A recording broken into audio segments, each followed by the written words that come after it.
You're watching a presentation of the Big 12 on ESPN. Just finished the coin toss here in Austin. LSU won and deferred. Texas will get it first. Well, here's the good news, Kirk. It's not quite 100. There is some humidity, wind swirling down on the field a little bit. It did reach 100 again today. Both of these teams experienced that in camp.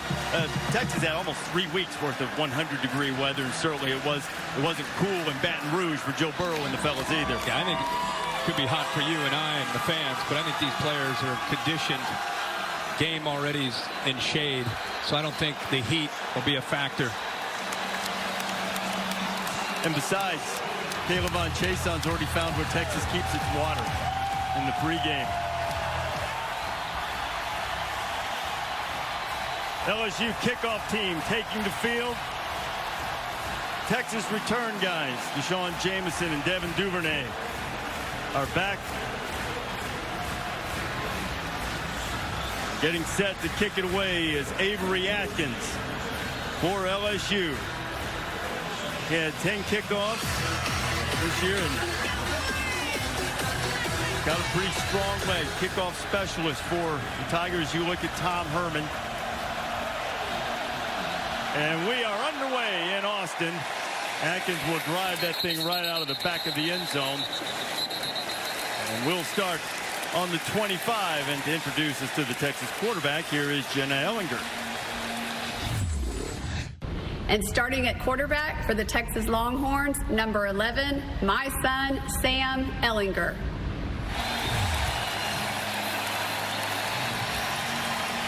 There's Sam. He had a sensational season last year, 25 touchdown passes, 16 touchdown runs. That was a record for touchdowns on the ground by a Longhorn quarterback. Yeah, one of the great leaders. In fact, we're going to get a look at two great leaders at quarterback for both of these teams. First snap from scrimmage. Ellinger sets up the screen, and it is Ingram who's got some running room along the left side. He'll pick up a first down and get things started for the Horns. Yeah, just a great call here early. A lot of energy in the stadium. You can feel this LSU defense is out to make a statement, try to intimidate this Texas offense. Really good call by Tom Herman and Tim Beck to take advantage of that energy, get them out of position, and then come back with a screen to try to slow them down, take advantage of that aggressive nature. 19 yards on first down. You'll see more quarterback run tonight. Ellinger, a tough runner, gets into LSU territory. And a great pickup on first down of 7, maybe 8. Texas only really has one truly healthy running back in Keontae Ingram. So you're going to see a little bit more of Ellinger running tonight. Yeah, and Ellinger in the bigger games runs a lot. You know, he's going to run by scrambling and creating, but a lot of called runs. That's just a quarterback counter. He's running that all the way, following the right guard and the right tackle around that left side for nice yards there on 1st and 10.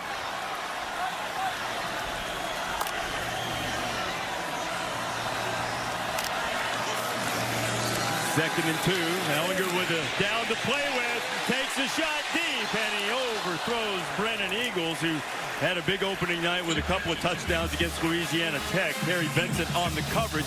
But after the great pickup on first down, they could afford to take a shot. Yeah, absolutely. And they're trying to create matchups with this offense, trying to give you multiple receivers, trying to get a safety matched up against one of these faster wide receivers. And Eagles can fly. That time matched up against a safety. It's a great matchup for Texas. And now the first third down of the night, 3rd and 2, and Ingram makes his second catch, and it's just a tremendous open field tackle by Grant Delpit, the All-American. Yeah, this you can make an argument that Grant Delpit is as good as any player in the country. Look about as a safety, he is fired up. Talk about leadership. He'll come up. He's known for his ability and range downfield, but this gives you an idea what he can do coming up in run support. Open field tackle, as good as you will see from a safety. So Ryan Buchevsky is lined up in punt formation for Texas. The freshman Derek Stingley is back. Stingley signals for the fair catch, lets it go over his head, and Buchevsky deadens it nicely just inside the 10-yard line. So LSU now has the ball, a long field in front of them, and let's meet the Bayou Bengal quarterback. Starting at quarterback for the LSU Tigers is my son, number 9, Joe Burrow. Go Tigers. And there is Jimmy Burrow, for a long time a defensive coach. Played at Nebraska, has been with Frank Solich at Ohio U for a number of years, but wanted to step away from coaching and watch his son play. And boy, did Joe have a great week last week. 5 touchdowns, only 4 incompletions in the debut of this new offense. They'll keep it on the ground. And a pickup of a couple for Clyde Edwards-Helaire as we take a look at tonight's Chick-fil-A impact players. LSU's going to have to make plays on the perimeter. Need big-time playmakers. Chase, number 1, maybe the most talented receivers. Thaddeus Moss, the tight end, and son to Brandy Moss, 81, will get involved. You also see on the defensive side, Osai is an outstanding linebacker who's got to be able to make plays as an inside linebacker, but also as a pass rusher. Clyde Edwards-Helaire, the junior from Baton Rouge at running back now. LSU played 5 running backs in the opener, and they have confidence in all of them, so they'll keep those running backs fresh. They're also good in the passing game. All caught passes. Joe Burrow can do this, much like Ellinger does, a powerful, tough runner, and gets up to the 20, about a yard short of the first down. We told you in the open about LSU with the 5 receivers out. Texas that time covering them, but a good job of running that time by Burrow. Edwards-Helaire and Texas got up there and made a strong hit. It'll depend on the spot to see how close they got. It was Malcolm Roach, the Baton Rouge native, who got in there, along with Keandre Coburn. Coburn got a great push up the middle. I think that's really what gave Texas a chance there, but LSU just enough to be able to pick up that first down. Good battle at the line of scrimmage tonight with LSU's offensive line, an area that really focused on trying to get better against this Texas, the size and the athletic ability of the Texas D-line and linebackers. Look at this Texas. Look at this LSU offense. Empty. Where's the fullback? Burrow pulls it down, and Joe will get up to about the 25. Pickup of about 3 or so. See Steve Insminger on the right, offensive coordinator, been around, calls the plays. Joe Brady, the passing game coordinator, came over from the New Orleans Saints. Brought a very different approach. Steve Insminger, Coach O, very willing to accept this new approach, obviously, and they have worked very well together in developing this overall offensive scheme that the LSU Tigers are using in 2019. Jamar Chase going out to the left. That puts 4 receivers out on that side. Burrow buys a little time and completes the pass, and hit immediately is Racy McMath, Jalen Green with tight coverage. And McMath had to try to work back off of pretty tight coverage by Green. These first couple throws, I think Texas has been hearing all they want to hear this week about Joe Brady and this new offense and 5 receivers. They're paying close attention. They've got everybody dropping, taking away those 5 receivers, forcing Burrow to run. LSU needs 2. Converted a 30 short moments ago. Edwards-Helaire spins away, has the first down. Clyde Edwards-Helaire is finally dragged down just short of the 40-yard line. Jeffrey McCulloch had a shot at him, but Clyde left him in the dust. Watch the left side here. Just close this down. Give him the edge. Thaddeus Moss, the tight end, does a nice job. You also see the receiver, Justin Jefferson. LSU going a little tempo here. Now Burrow takes a shot way down the field to the right side. Hey, he's got his man. It's Terrace Marshall. But Marshall's the receiver that LSU fans have been waiting for him to come on and become he was the #1 ranked wide receiver coming out of high school a couple years ago, and now you're starting to see in his second year the playmaking ability. He can especially make downfield, but a great throw by Burrow, who was in rhythm and put that right exactly where Marshall wanted it. Picked up 38 and then back to the ground to get right on the cusp of the red zone.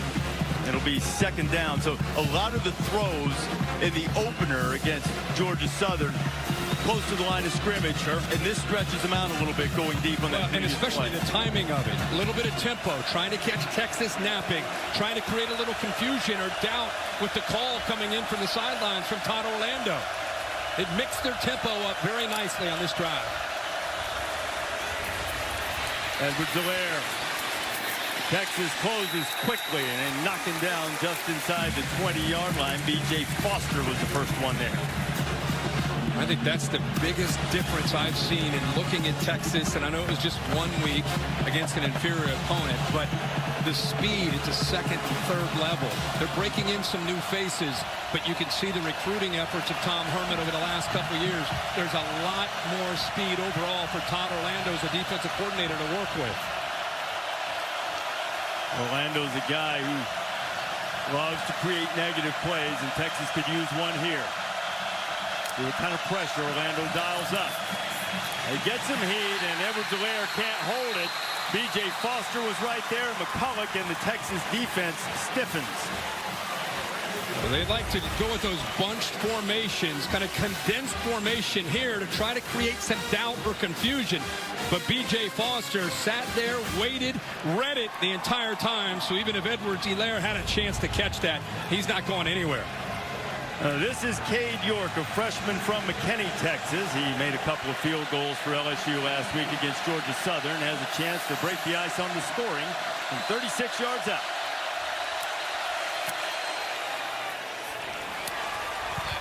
Back in his home state, and York has the first points of the night for Coach O, and LSU has jumped on top 3-0. Here in Austin, LSU on top of Texas 3-0. Maria Taylor working the sidelines for us tonight.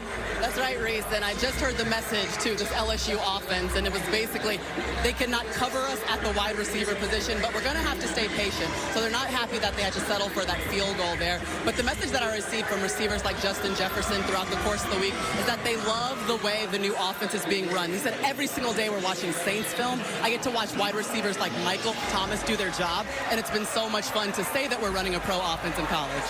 Maria, I'm seeing the same thing they're seeing. It's going to be a great battle on the perimeter with those LSU receivers and those young corners from Texas.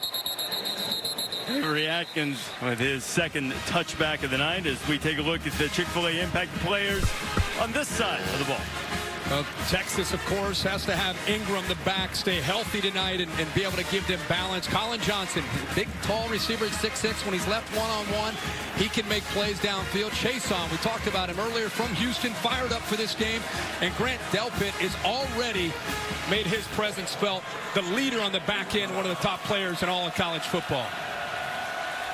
And a great open field tackle earlier. Stop the Texas drive. And now Ingram looking for a little running room in the middle and spins off a couple of tacklers and gets up across the 30-yard line. And Texas has had some early success on first down. For Texas fans watching Ingram, you see that left brace and a bruised knee throughout camp.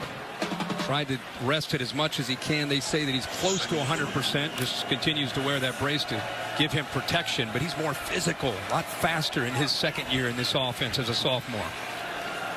We've touched on it a bit, but they've had a remarkable run of bad luck at the running back position. Freshman quarterback Roschon Johnson is the backup running back tonight. He's really the only other guy they have healthy.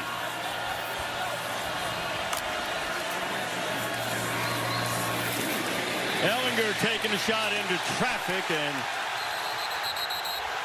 they're wanting the flag to come out. That was Kerry Vincent again on the coverage against Devin Duvernay. And we do have a flag back close to the line of scrimmage, and Ellinger's indicating it's on LSU. It looked like maybe a late hit. Ball's a little high here. Remember, personal foul. Yeah. Hands to the face. Number 90, defense. 15-yard penalty. An automatic first down. he actually got into the face of Parker Braun, who is trying to protect the quarterback, and Lawrence is the leader, one of the top players on this SEC defense, one of the more experienced players, but we know he's physical, but when he gets up high right in front of the referee, that's going to be called every time. Lawrence hit for 15 against Parker Braun, who's a graduate transfer offensive lineman from Georgia Tech. They've had to get Parker out of the habit of that 4-point stance and the option that he worked with under Paul Johnson, but he's a tough, hard-nosed guy playing left guard for the Horns. First down for Texas. Ellinger pulls it down, gets into LSU territory and slides ahead and picks up about 5. I'm just watching the battle because if you put a safety in the middle of the field, that's where Texas with Sam Ehlinger, he's going to throw the football on the outside to Colin Johnson. Up to this point, for the most part, LSU's kept a couple safeties back, trying to avoid that matchup. They just caught LSU's Jacoby Stevens coming on a blitz, and he was almost in Ehlinger's pocket by the time the ball was snapped. So with 5 yards against LSU. Offside. Number 3. Defense unabated to the quarterback. 5-yard penalty. 2nd down. Go from 2nd and 6 to 2nd and 1, and that's Christian Fulton, one of LSU's standout cornerbacks. Fulton and Colin Johnson got tangled. Crowd's actually reacting, but I don't think this was intentional by Fulton at all. They just ran into each other. You can see they both went down. Fulton taking the worst of it, still on the ground. LSU medical staff out attending to Christian Fulton. While they do, we'll take a break. Saturday Night Football on ABC is presented by Wells Fargo. This is a commitment to better banking. This is Wells Fargo. And in part by Nissan, premier partner of the Heisman Trophy. Nissan Heisman House here in Austin this weekend. There's Ricky Williams and Neil Everett. Ricky won the Heisman, Neil did not. But Neil is part of that Heisman House family. As you look at the Xfinity Skycam, you can check out our alternate angle Xfinity Skycam coverage of tonight's game. It is streaming live on the ESPN app. We were just talking earlier about them keeping a couple safeties back, and you can see them back here. That's to protect themselves and trying to avoid that vertical throw by Sam Ehlinger. And Maria told us that LSU retaping Fulton's right ankle, and they reach into the bag of tricks, and now Ehlinger is going to be a receiver, and Sam Ehlinger catches the pass and has a Texas first down. I love that Duvernay, who has great speed, but the ball flying through the air is going to go faster than him running. He had the option to take off. Good job by the lineman not getting downfield, and he just flips it out there to the athletic Ehlinger to be able to make a nice play for a first down. Now the look to keep LSU honest. Ehlinger going up top, and they're going right after Cordell Flott, who replaced Fulton, and Brennan Eagles has it. Yeah, they went after the freshman, Scott. We just kept talking about safeties on the hash to protect. This time, they're not able to do that. Flott is there, but because of the long arms and the ability to adjust back, Eagles makes a great play on the football, and the young freshman, Flott, gets exposed there early. 28-yard pickup makes it 1st and goal. Ehlinger has it batted down and almost picked off. Rashard Lawrence got a big hand on it. Well, what we're starting to see on that left side is 90's a problem. 90 in white is starting to get penetration, and he's not doing it necessarily with quickness, just raw power, pushing him back into the backfield. Ehlinger, this is what he does in the red zone. The tough runs. Ehlinger inside the 5 and finally knocked down Caleb Chason among those on the tackle. I'm always amazed when you watch Ehlinger in this area. Defenses know it's coming, but give the Texas offensive line a lot of credit. There was a great surge on that right side, pushing the LSU defense back. Ehlinger, it's like he wants to throw it, and now he'll just throw it out of the back of the end zone. Applying the pressure was Chason. We keep talking about Ehlinger and talking about a comparison, and his own coach has talked about it. Coach O has talked about it. But to me, the Tim Tebow comparison, especially down here, is a very fair comparison. 4th down, and the offense is staying on the field. 4th and goal. Got Cade Brewer in the lineup. Also, Reese Lato, tight ends. Ingram in the backfield. 4th and goal. Ehlinger to a wide open zone. He dropped it. They had the right play drawn up, and Keontae Ingram couldn't haul it in.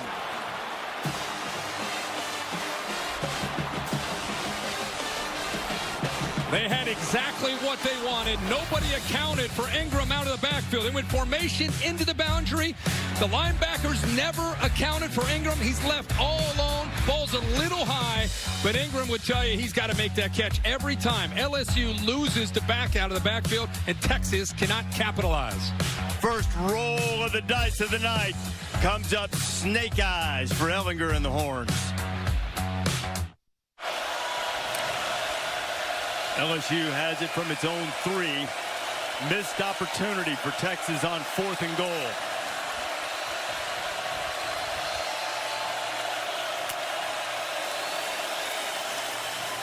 Burrow from his end zone taking a deep shot. And wanted to try to get a little space with Justin Jefferson. Texas on that 4th down went tackle over right here with Cosme. You have the H-back here as well. Everything tells you QB run. That's what LSU's anticipating, but if they go the other way with the throwback to the tailback who is open, nobody there to account for him, and Ellinger just feels like, oh my gosh, got to shake that off. Don't know that you would call it a bright side, but at least they have LSU backed up for the moment. Edwards-Helaire is greeted by Malcolm Roach, and not much doing. Fired up is Malcolm Roach, Baton Rouge native, leader, captain. They call him the glue of this defense. Look at him just pushing himself around, throwing offensive linemen around. Deculis that time, the right tackle, going head-to-head with 32. 3rd and long, deep inside their own territory.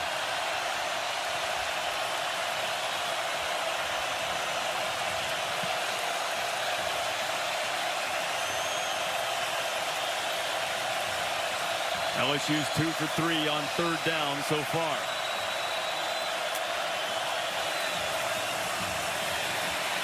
Burrow has it tapped out, intercepted. Joseph Osai has it, and Texas is set up right back on the doorstep. That's a great effort up front by Texas in the defensive line. McCulloch also does the job of getting his hand on the football to knock it loose. Watch 23 right there. Ball goes up in the air, and the eyes are on the football. Osai makes the play and almost takes it into the end zone. So they call that their cowboy package. They put 8 defensive backs on the field, and a nice job of getting a hand on the ball by McCulloch. And just the awareness of that Texas defense on 3rd down and thinking about the football. And Osai comes up with that big interception, and Ellinger and the offense back on the field. Osai had a pick 6 called back last week. He had another interception that counted. So he's been all over the place. And, man, he has Texas set up now to try to get on the board and atone for the missed opportunity a few plays ago.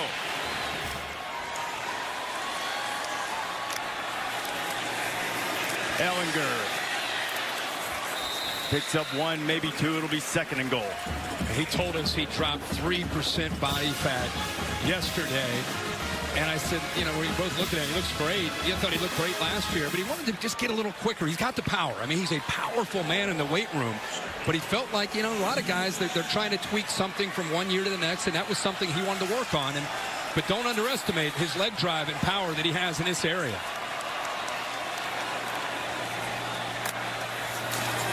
Ellinger, counter, going back, looking, straining. Touchdown!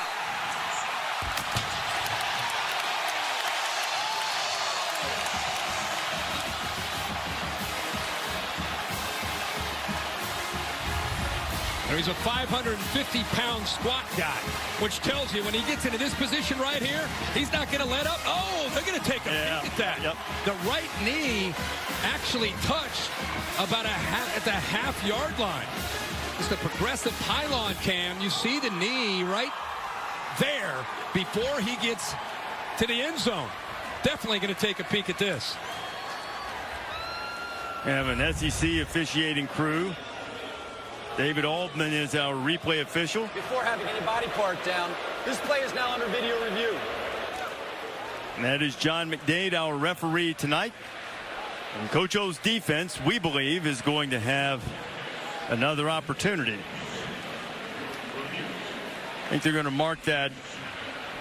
And, you know, there's a little room there. I mean, it's fairly close to the 1-yard line, it looked like. We'll see exactly where they mark it. And we're talking about that leg drive and that power and how he hits the collision. He's not going to let up. That's where all that training and work comes in for him. Following the H-back and the tackle and just pushing himself. But it's very clear that the right knee down right there.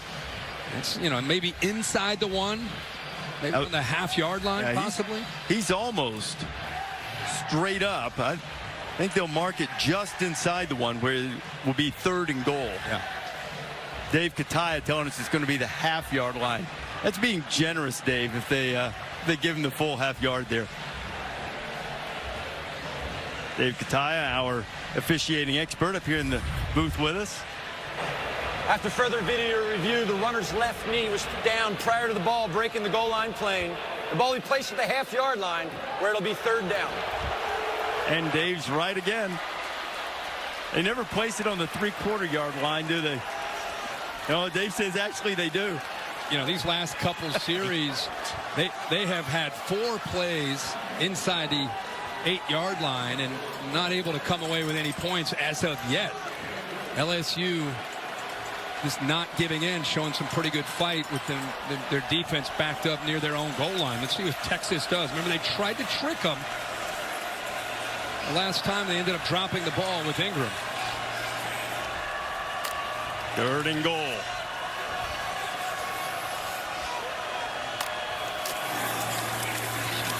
Deontay Ingram denied. And if anything, he lost. And he lost. Well, the football's loose, but the official is coming in. I believe they're going to mark it dead. Yeah. And a 4th and goal's coming. This LSU defensive line just submarines Texas. And these short yardage goal line situations, it's about which of the lines gets off the ball quicker. See LSU, see the penetration by them. They get lower and they get off the ball quicker.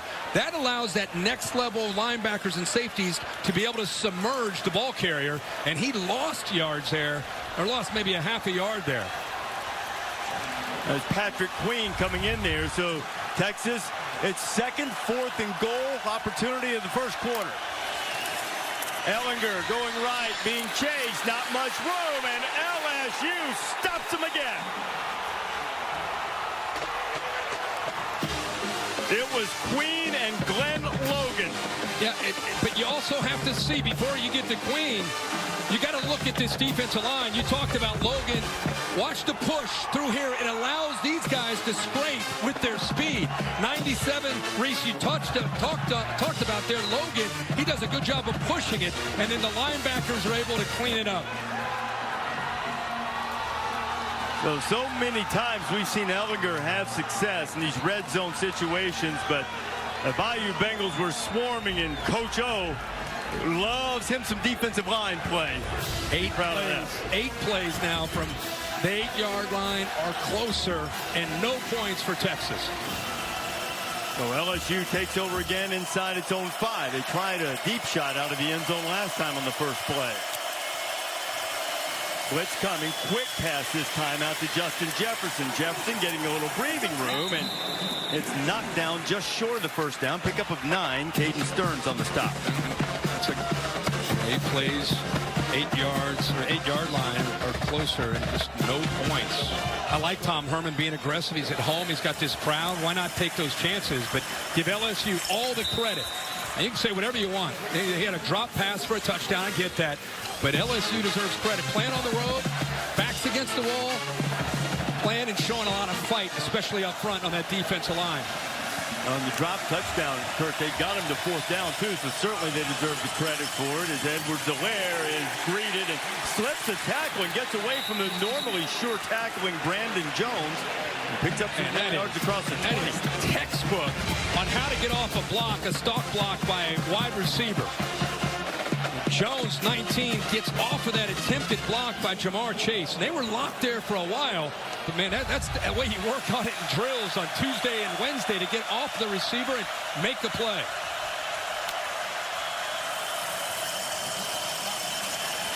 Burrow ducks under the 1st man on the pressure, but not the 2nd as B.J. Foster gets him down. Tom Herman hired Todd Orlando as his defensive coordinator because he liked how he plays complementary football together. It's the schemes and how they coach together. He is an aggressive coach. Believes in confusing quarterbacks and offensive linemen and bringing linebackers and safeties to get after the quarterback. Tigers need 6.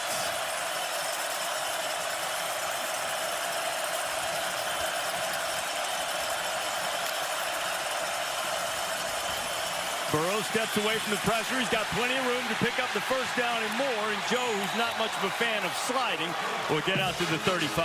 Yeah, but when you bring all your linebackers and there's nobody there to account for the quarterback, he's going to get to the outside. Everybody's playing man-to-man.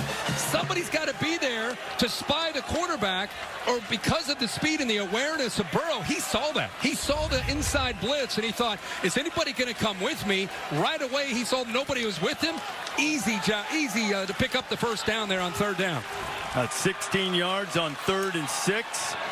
And man, oh man, the score's 3-0, but we've had some action here. The end of the first quarter here in Austin. We'll be back after this message.